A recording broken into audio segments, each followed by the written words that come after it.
bienvenue et bonne année 2020. Bienvenue à cette première édition de À ses pieds. Aujourd'hui, nous avons l'occasion d'accueillir un artiste qui s'appelle Gino Lucala. Donc pour l'introduire, on va leur demander, avec son groupe bien évidemment, de nous faire une petite chanson. À vous!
Bonjour Gino Lucala.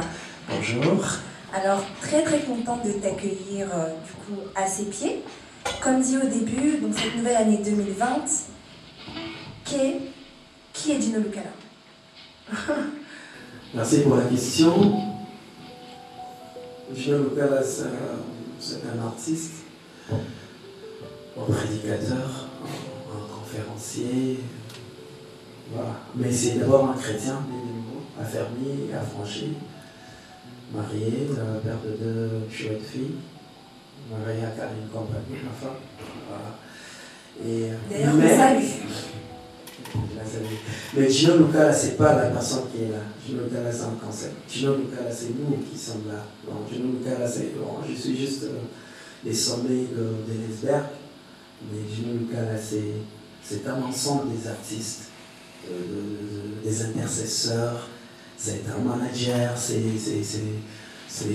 un attaché de presse, et voilà, la panoplie de toutes ces personnes-là font Gino Lucala, c'est pas juste la personne qui est là.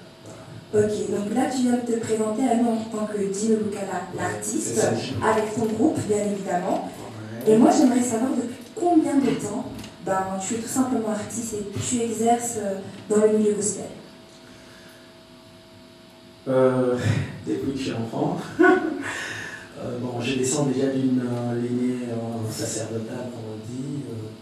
Voilà, je suis né dans un milieu où mon grand-père était pasteur, mon mère est pasteur. Je suis né dans ces milieux-là. Donc, depuis que je suis enfant, déjà à l'école du dimanche, 4, 5, 6 ans, je suis déjà à l'école du dimanche, tu chantes.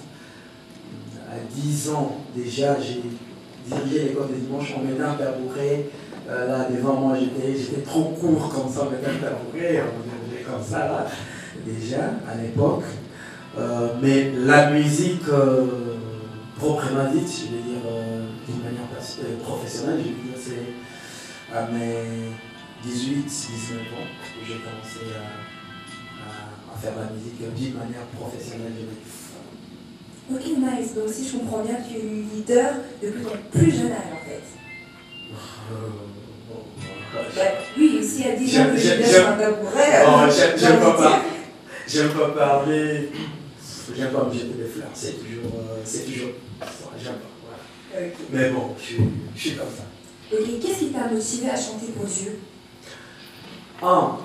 Bon, d'abord, je suis né, comme je disais tantôt, je suis né dans un environnement chrétien. Je ne peux pas dire qu'à l'époque, j'étais chrétien. Hein? Je faisais des actes chrétiens, des choses qu'un chrétien fait, mais je n'étais pas encore chrétien parce qu'on devient chrétien après avoir accepté Jésus comme Seigneur et Sauveur, quand on est conscient. Mais comme j'étais né dans ces milieux-là, comme je viens de dire, déjà à l'église, j'avais cette influence-là, hein? Cette influence chrétienne, cette influence gospel. Et puis j'étais enfant parce que, bon, chez nous, déjà, c'était avant de dormir, il fallait faire un culte déjà à la maison, c'était comme ça. Et voilà, je chantais. Bon, c'est une influence acquise quand j'étais enfant. Et c'est une bonne orientation. Je remercie mes parents qui m'ont vraiment mis sur cette voie-là. À l'époque, je le faisais inconsciemment. Voilà, mais cette influence-là m'a orienté à faire ce que j'ai commencé à faire. Et je dirais pas que c'est un choix, c'est vraiment pas mon choix, mais je dirais c'est un appel, c'est mon ministère. C'est pas moi qui ai choisi de faire ça, mais je crois que Dieu avait choisi pour moi que je fasse ça. Très bien, donc si je comprends bien, ça fait vraiment un moment que tu fais ça, que tu es lancé dans ton ministère, dans le gospel et dans la musique. Oui. Moi, ce que j'aimerais savoir, c'est est-ce que là maintenant, avec ton groupe, tu pourrais nous interpréter l'une de tes premières chansons? L'une de mes premières chansons.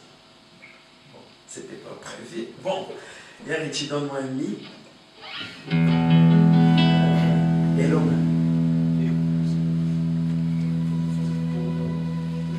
Soya mongona, ngai bani esila, nasima mirankosi, ngai Yoda, le lion de la tribu de Juda. Les bénédictions ne seront pas séchées, on a la arrosée, car la source intarissable.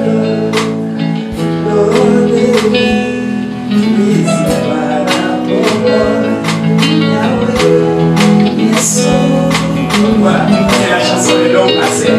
C'est l'une de mes premières chansons. D'accord, merci beaucoup. Et d'où te vient ton inspiration? Bien évidemment de Dieu, on est d'accord, mais allez, cette petite touche-là. La Bible. D'accord. Comme je disais tantôt, je suis un chrétien de nouveau, affermi, affranchi. C'est-à-dire je suis déjà de chants aux artistes qui restent là quand on prêche la parole, qui écoutent. Voilà. Pendant la prédication, je compose beaucoup de mes chansons pendant la prédication. Voilà. Donc quand je suis en train de méditer la parole de Dieu, mais l'environnement aussi, mon environnement m'inspire beaucoup. Voilà. D'accord. Alors moi j'aimerais savoir, est-ce que le groupe peut nous lancer une autre chanson pour qu'on continue dans notre lignée dans la présence de Dieu? À ses pieds. À ses pieds. Bonsoir. Oh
bonne école. Tu dis que ce sont tes influences, l'église, tes parents qui sont pasteurs entre guillemets. Et tout ça, ça s'est passé où? À Kinshasa ou en Belgique où tu résides aujourd'hui? Non, je suis d'origine congolaise. D'accord. Bon, tout ça, c'est... mes jeunes ou mes collègues, mes frères, mes soeurs avec qui je chante, à chaque fois, ils me disent oh, t'es blédard. Voilà. Ça veut dire que j'ai grandi à Kinshasa, au Congo. Voilà. Tout ça s'est passé au Congo et la suite en Belgique. D'accord, parce qu'au début j'entendais dire que tu avais donc 21 années de carrière, c'est bien ça? Ça peut être plus. Un peu plus. Ça peut être plus, parce qu'on venait de faire un concert, c'était les 15 ans. Oui, mais ça date quand même. D'accord. Je fais plus. Voilà. Ok. Je suis pas un médiaire, comme on dit. Voilà. Ok, nice, super. Moi j'ai une petite question pour toi. Comment tu motives les gens dans leur vie et dans leur business à travers leur foi? Merci beaucoup. J'attendais cette question. Déjà, d'emblée comme ça, je veux dire que je viens du Congo. Enfin, j'aimerais répondre à votre question en répondant, mais je vais d'abord introduire. Je viens du Congo. Je viens de faire des activités humanitaires, des projets humanitaires, des projets professionnels, des projets, plein de projets. Voilà, je vais répondre à votre question pour dire que les gens qui vivent avec moi savent. Avec moi, ce n'est pas seulement venir à l'église, prier, intercéder, tout. Non. Non. Nous motivons les gens, surtout les jeunes, à étudier, à aller à l'école, à étudier, à se former et à travailler. D'ailleurs, je vais profiter pour le dire à tout le public. Hein. Moi, parce qu'il y a beaucoup d'artistes qui disent que je suis professionnel, musicien professionnel. Moi, je ne vis pas de la musique. Alors, pour ceux qui me connaissent, j'ai mon travail, j'ai ma profession à côté. Je vis de ça, je ne vis pas de la musique. La musique, c'est mon ministère, c'est comment je dis, mon appel. Mais je motive les gens à aller à l'école, à l'étudier. Moi, je fais ça. Surtout mes jeunes, je les pousse à aller étudier, à laisser former, travailler. Tu vois, quand tu travailles, tu viens louer les Seigneurs. Les Seigneurs est content de ça parce qu'il a dit vous mangerez la sueur de votre fond.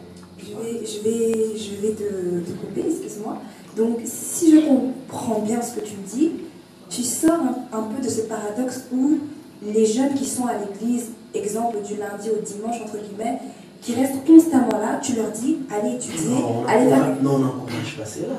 Les jeunes doivent aller à l'école. La Bible même dit il y a un temps pour tout. Il y a un temps pour venir à l'église, il y a un temps pour aller étudier. D'ailleurs, mes jeunes savent, pendant les examens et tout, voilà, on n'a pas d'activité, des concerts, des trucs comme ça, parce que quand j'étais à l'école, à l'année et tout, j'aimerais bien que les gens s'efforcent. Voilà, que les gens s'efforcent. Même les gens qui sont déjà adultes, qui sont liés, il y a plein de formations. Ils s'efforcent même pour être quelqu'un de réel. Il ne faut pas seulement. J'ai dit même les femmes, même les pasteurs. Vous avez une église, j'ai connu par exemple un pasteur, un frère à moi, l'ami à moi, pasteur Trésor, voilà, c'est un infirmier, c'est un corps médical, je vais dire, il travaille. Donc c'est des gens qui ne vont pas venir mendier à l'église.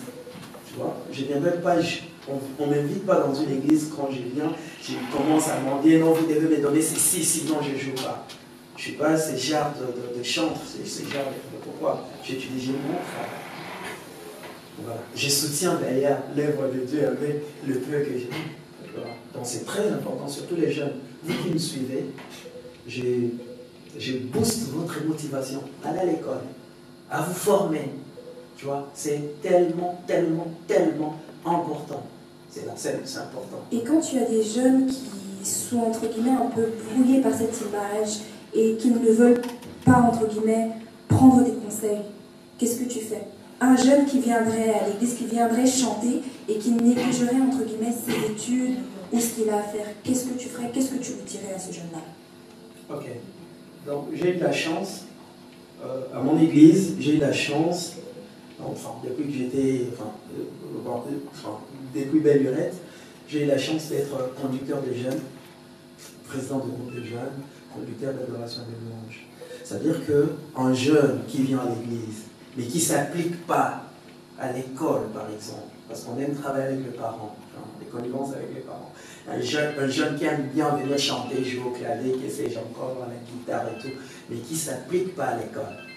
Bon, je suis désolé, vous n'avez pas votre place là où moi je travaille, tu vois. Vous n'avez pas votre place là où je travaille. Parce que Dieu même veut que nous puissions travailler. Si nous voulons travailler, vous êtes jeunes, étudiez et vous formez. Voilà, votre place est ailleurs, pas avec nous. Tu vois, c'est comme ça. Donc, c'est pour ça que je booste les jeunes. Donc, je suis encadreur des jeunes, je suis, voilà, et je sais comment booster les jeunes à s'appliquer. Super, sur ces bonnes paroles, je vais te demander encore à toi et à ton groupe de nous lancer un autre chant.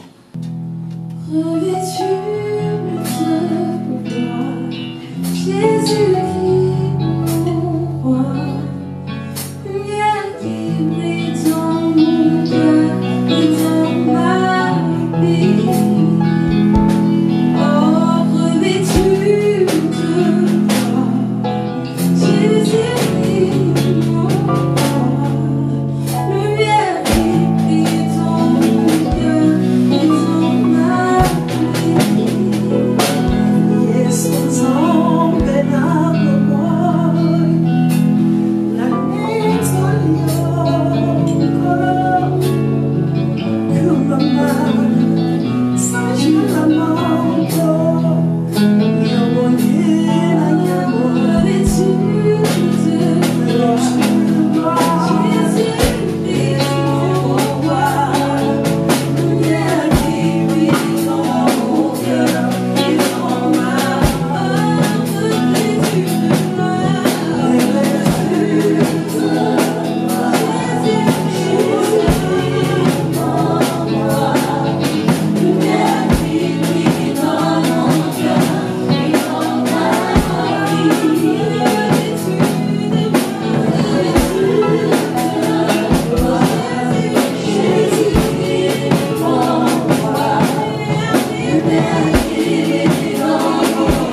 et un bon chanteur gospel. Donc allier vraiment la vie chrétienne et la vie managériale, le business, etc., les entreprises. Oui, je suis d'accord.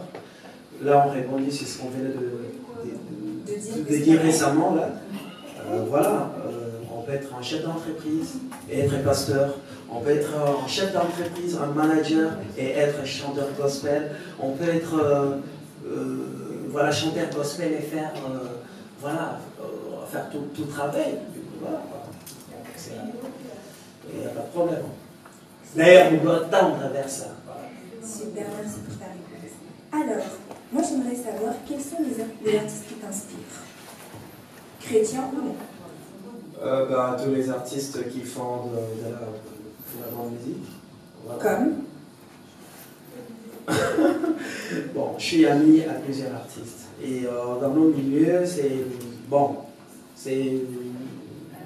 c'est toujours pas judicieux de citer des gens. Il y a d'autres qui vont être frustrés, croyant qu'eux, ils ne font pas bien leur travail. Je crois que il y a beaucoup de gens qui font bien leur boulot dans le milieu et tout. Et voilà. La question n'est vraiment pas par rapport au milieu, c'est vraiment par rapport aux personnes qui t'inspirent. Mon chanteur préféré, c'est Donny McClurkin. Ok, Voilà. super, merci pour la réponse. Alors, C'est tranché. merci. C'est ce que je voulais savoir. Des projets? Peux-tu nous parler de tes projets concrètement? Où devons-nous nous attendre à te croiser en 2020? Plein de projets en 2020. Là, je reviens d'Afrique. Je suis à cheval entre l'Afrique et ici. Plein de projets que je suis en train de mettre sur place. Sur le plan dans l'événementiel, voilà. Sur le plan managérial. Voilà, mais vous aurez des échos. Vous aurez des échos. Et maintenant, comme on vient d'un grand concert qu'on vient de faire, le Cirque Royal, on s'est reposé un peu. D'accord. Et qu'est-ce qu'on doit faire pour pouvoir avoir de tes actualités? Allez sur YouTube, sur Facebook, Gino Lucala,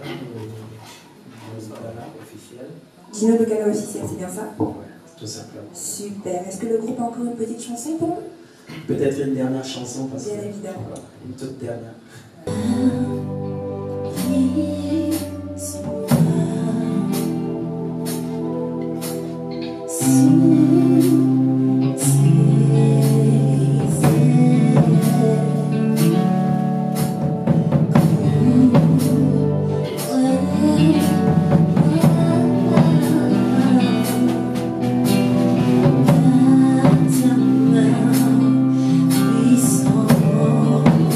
Avec moi.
Dieu, Lucas. En dernier mot, meilleurs vœux, des bonheurs, des longévités, de prospérité pour cette année 2020, que cette année soit porteuse de bénédictions, que cette année soit porteuse de beaucoup de bonnes choses, là où les portes étaient ouvertes, que mon Dieu permette que ces portes puissent être, là où les portes étaient fermées, que mon Dieu permette que ces portes puissent être ouvertes, là où vous aviez des questionnements sans réponse, que les Seigneurs puissent donner des réponses, là où il y avait une maladie incurable, que les Seigneurs puissent donner la guérison, là où les gens sont en train de pleurer parce qu'il y a un cas, il y a le deuil et tout, que le Saint-Esprit qui est le consolateur par excellence puisse apporter la consolation dans les cœurs troublés, meurtris. Et pour ceux qui projettent des projets pour cette année, que les Seigneurs puissent faire que ces projets puissent se réaliser, puissent aller de l'avant. Et je voulais profiter de l'occasion pour remercier toutes les personnes avec qui je travaille, parce que je ne paye rien, mais c'est des gens qui se donnent corps et âme, matin, midi, soir, en été, en hiver, voilà, pour qu'on travaille pour l'avancement de l'œuvre du Seigneur. C'est tellement important pour nous, parce que dans la parole de Dieu, la Bible nous recommande de manifester la gratitude. Voilà, nous, enfants de Dieu, nous devons être reconnaissants pour toutes les personnes, tous mes amis. Si je commence à citer, la liste n'est pas exhaustive. Voilà, ma famille, voilà. Que les Seigneurs puissent nous bénir pour cette année. Voilà. Amen, amen, amen. Merci beaucoup à vous qui nous avez suivis donc, dans cette émission Au pied de Jésus. On se retrouve très bientôt, si Dieu le veut, pour une nouvelle édition. Que Dieu vous bénisse. Merci.